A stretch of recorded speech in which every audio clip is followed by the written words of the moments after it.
রমজান মাসে যারা রোজা রেখেছে, রমজান চলে যাচ্ছে বলে তাদের হৃদয় রক্তক্ষরণ হচ্ছে। কারণ রমজান মাস রোজাদারদের জন্য একটি 12টি মাসের মধ্যে একটি অন্যতম উৎসবপূর্ণই মাস। কারণ রোজা যারা রাখে তাদের মধ্যে একটা আনন্দ ফিল হয়। রাতের বেলা উঠে সাহারি, সারাদিন রোজা খুলে রেখে সন্ধ্যার সময়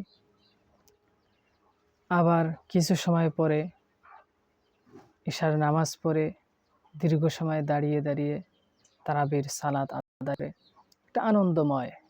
কিন্তু যারা রোজা রাখতেছে না, তারা শুধু অপেক্ষা করতেছে ঈদ কবে আসবে।